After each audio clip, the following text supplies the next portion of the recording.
মাটির খড়ের উঠোনে ভোরের নরম রোদ এসে পড়েছে। রাতুলের মা মাটির চুলায় ফু দিচ্ছেন, ধোঁয়া উঠছে।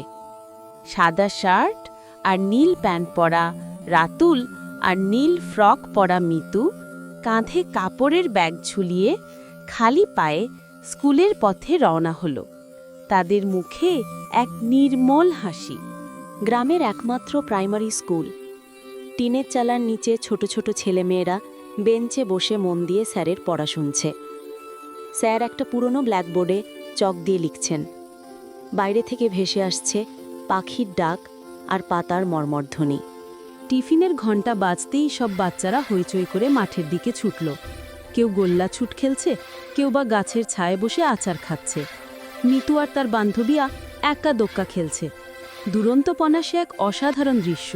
স্কুল ছুটি। ক্লান্ত কিন্তু হাসি খুশি মুখে ছেলেমেয়েরা দল বেঁধে বাড়ি ফিরছে।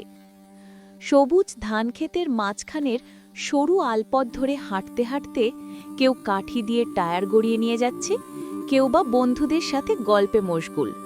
বিকেলে রাতুল আর তার বন্ধুরা গেল পুকুরে। কেউ বাঁশের ছিপ ফেলে বসে আছে, কেউ বা গামছা দিয়ে ছোট মাছ ধরছে। পুকুরের টলটলে পানিতে তাদের উলঙ্গ শৈশবের উল্লাস।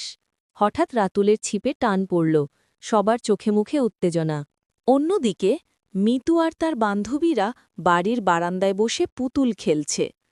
কাপড়ের টুকরো দিয়ে বানানো পুতুলের বিয়ে দিচ্ছে তারা। মাটির হাঁড়ি পাতিল দিয়ে চলছে রান্নাবাটি খেলা। তাদের ছোট্ট সংসারে কতই না আনন্দ। হঠাৎ করেই আকাশ কালো করে নামল ঝুম বৃষ্টি।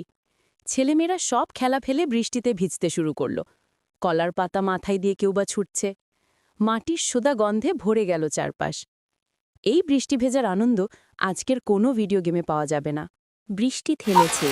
মিতু তার মাটির বাড়ির উঠোনে দাঁড়িয়ে আছে। উঠোনের এক কোণে লাউয়ের মাচা আর একপাশে ছোট্ট মুরগির খোয়ার।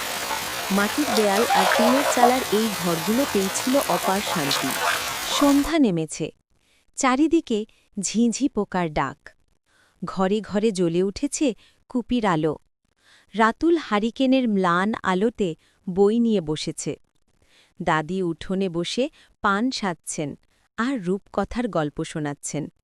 বিদ্যুৎ ছিল না, ইন্টারনেট ছিল না, ছিল না কোনো দামি খেলনা, কিন্তু ছিল নির্মল আনন্দ। ছিল একে অপরের জন্য ভালোবাসা, আর ছিল প্রকৃতির সাথে একাত্ম হয়ে বেড়ে ওঠার সুযোগ। ৯০-এর দশকের সেই মাটির গন্ধমাখা শৈশব আজকের যান্ত্রিক জীবনে এক রূপকথার গল্পের মতোই শোনায়। সেই সোনালি দিনগুলো হয়তো হারিয়ে গেছে, কিন্তু স্মৃতিতে অমলিন হয়ে বেঁচে আছে।